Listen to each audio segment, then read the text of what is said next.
नमस्कार, खबरों की खबर में आपका स्वागत है। जो डर गया समझो मर गया। अमेरिका के राष्ट्रपति डोनाल्ड ट्रंप डर गए। ईरान के खिलाफ अमेरिका युद्ध में उतरेगा या नहीं उतरेगा, यह फैसला अब 14 दिन के बाद डोनाल्ड ट्रंप लेंगे। कई सारे लोग कह रहे हैं कि डोनाल्ड ट्रंप का यह यू टर्न है, वो युद्ध में नहीं जाना चाहते क्योंकि अमेरिका के अंदर ही उनका विरोध हो रहा है। लेकिन इस फैसले के बाद इजराइल नाराज है। नेतन्याहू ने बड़ी कड़ी प्रतिक्रिया दी है और ये कहा है उनको जो करना है वो करें, हम अपने मिशन पे आगे चल रहे हैं और ईरान को तबाह और बर्बाद किए बगैर हम सांस नहीं लेने वाले हैं। लेकिन इस घोषणा के बाद बातचीत का एक सिलसिला शुरू हुआ है।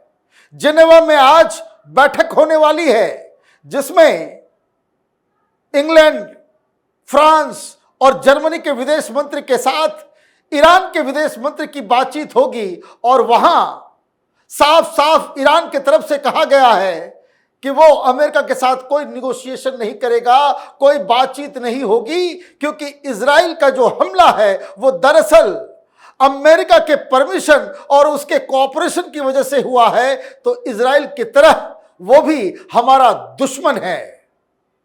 कहने का मतलब ये कि मामला अब थोड़ा और ट्विस्ट एंड टर्न ले रहा है। हवाई हमले जारी हैं, ईरान के ऊपर भी हमले हो रहे हैं। लगातार उसके न्यूक्लियर इंस्टॉलेशंस और मिलिट्री बेस, मिसाइलों का जो डिपो है उसके ऊपर ईरान हमले कर रहा है और उधर ईरान की तरफ से इजराइल के ऊपर भी मिसाइल दागे जा रहे हैं। और इन सब के बीच एक डरा हुआ, सहमा हुआ अमेरिका का प्रधानमंत्री, राष्ट्रपति डोनाल्ड ट्रंप, उसने एक बयान जारी किया है। The white house has announced that Donald Trump will decide with in 2 weeks whether to strike Iran. The new deadline was offered by White House Press Secretary Caroline Leavitt as the hostilities between two countries entered the 8th day. किस तरीके से ये घोषणा की गई, जरा सुनिए उसको।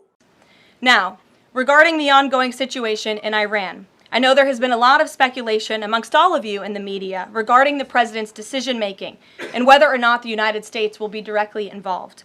In light of that news, I have a message directly from the president, and I quote, "Based on the fact that there's a substantial chance of negotiations that may or may not take place with Iran in the near future, I will make my decision whether or not to go within the next 2 weeks." That's a quote directly from the president for all of you today. तो आपने सुना, साफ साफ कहा गया। लेकिन इस press conference के अंदर ही लोग हंसने लग गए, कहने लग गए कि भाई ये हर बार आप 2-2 वीक की बात करते हो, लेकिन इसमें तो कोई दम नहीं होता, ये बातें झूठी हो जाती है।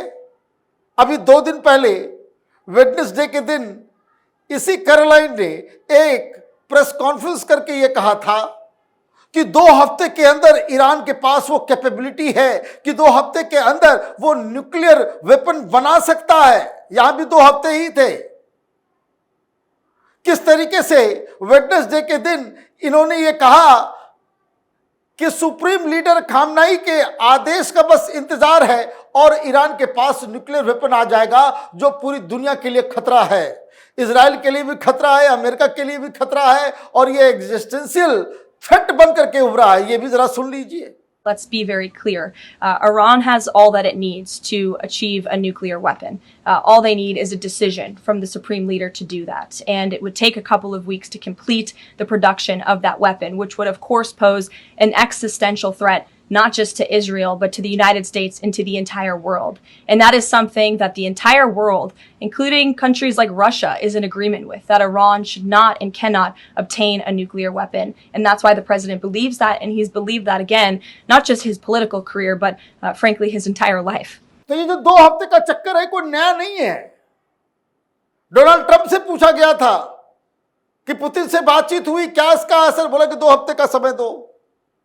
ये हर चीज में 2 हफ्ता कहते हैं। पिछली बार भी जब राष्ट्रपति थे तब भी कहते थे कि अपना हेल्थ वगैरह का जो सेक्टर में वो रिफॉर्म ला रहे हैं वो कब होगा, कैसे होगा, भाई 2 हफ्ते का वक्त दो। ये जब चीजों को टालते हैं, और सबसे बड़ी चीज क्या है कि जब भी ये 2 हफ्ते का डेडलाइन देते हैं उसके बाद वो काम होता नहीं है।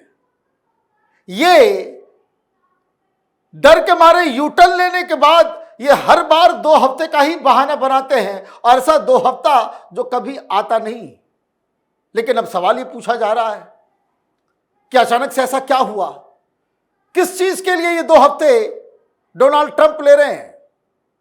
क्या अपने आर्मी को संगठित करने के लिए या ईरान को थोड़ा कॉम्प्लिसेंट होने देने के लिए कि चलो भाई मामला टल गया 1-2 सप्ताह के लिए, आगे देखा जाएगा? कहीं कोई रणनीति का हिस्सा तो नहीं है। लेकिन व्हाइट हाउस के सोर्सेस क्या कह रहे हैं? Some White House insiders hope that the constant Israeli barrage of missile on Iran will push Iran to the negotiating table wherein a deal could be struck. Notably, foreign ministers from Britain, Germany and France are traveling to Geneva today, June 20th, to hold talks with Iranian representative, with Britain's Foreign Secretary David Lammy saying a window now exists within the next 2 weeks to achieve a diplomatic solution. ये कहा जा रहा है, जो insider है वो ये कह रहे हैं कि देखिए 2 चीजें हैं। एक तो बातचीत का सिलसिला शुरू हुआ है, इसमें ये कहा गया है, ये डेविड लेमी जो है वो मिल करके आए रूबियो से और दोनों ने इस बात को माना कि ईरान को किसी भी कीमत पे न्यूक्लियर वेपन नहीं होना चाहिए, इस पे एग्रीमेंट है और ये जो वॉर चल रहा है इसको रोकने की एक प्रक्रिया शुरू की जा सकती है। बातचीत निगोशिएटिंग टेबल पे चीजें आ सकती है। तो जो व्हाइट हाउस के इनसाइडर है वो ये बता रहे हैं कि इस 14 दिनों में 2 चीजें होंगी। एक तो बातचीत का रास्ता इसलिए शुरू हो सकता है क्योंकि ईरान के ऊपर इजराइल इतने हमले कर रहा है और अगले 14 दिनों में इतने हमले होंगे कि फिर यह हार के ईरान बातचीत करने को मजबूर हो जाएगा। और साथ ही साथ ये नेगोशिएशन जो चल रहा है इसमें 2 हफ्ते का समय लगेगा तो मामले को रिजॉल्व किया जा सकता है। मतलब दोनों ही केस में अमेरिका ईरान पे डायरेक्टली हमला करना नहीं चाहता। ये बड़ी बड़ी बातें डोनाल्ड ट्रंप जो करते हैं, गिदर भभकियां देते हैं। अभी कुछ दिन पहले तक कह रहे थे कि भाई हम डायरेक्टली घुसेंगे, इस चक्कर में वो G7 की मीटिंग से वो जल्दी भागे आए कि बहुत बड़ा कोई काम करने जा रहे हैं, कोई बहुत बड़ा डिसीजन लेने जा रहे हैं। ये भी खबर दी गई कि शनिवार तक जो है हमने अपने आर्मी को कह दिया है कि भाई ईरान के ऊपर जो है तैयारी शुरू कर दो और सैटरडे को कोई बड़ा फैसला लेंगे। लेकिन फ्राइडे के दिन ही आपने यू टर्न ले लिया। अब इजराइल से क्या खबर आ रही है? The 2 weeks deadline given by Trump does not align with Israel, who has been urging Trump to join the attack. However, responding to it, Israeli Prime Minister Benjamin Netanyahu told Israelis Khan broadcaster that the campaign was proceeding ahead of schedule. We will achieve all our objectives and hit all their nuclear facilities. We have the capabilities to do that. Whether Trump wants to join or not, that's entirely his decision, Netanyahu added. और ये बताया जा रहा है कि भाई ये जो इस फैसले से इजरायली खुश नहीं है।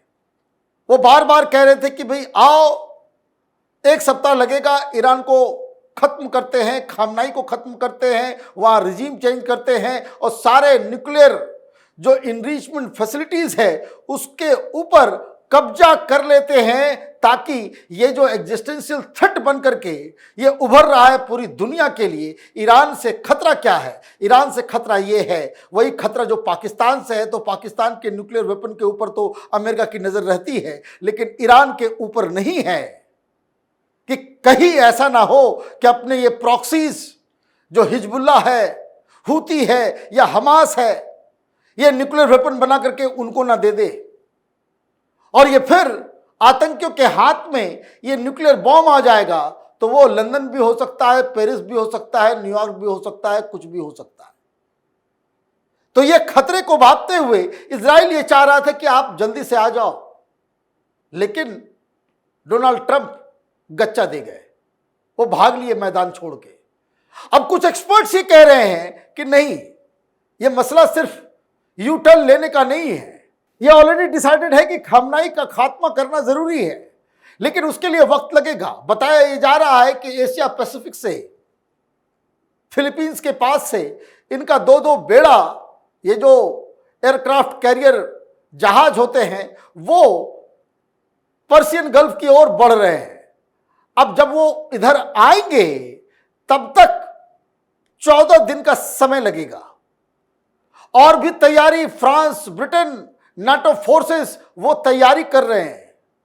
पाकिस्तान को भी कहा गया है कि अपने एयर बेसेस अमेरिका को देने के लिए, उसमें भी थोड़ा वक्त लगेगा।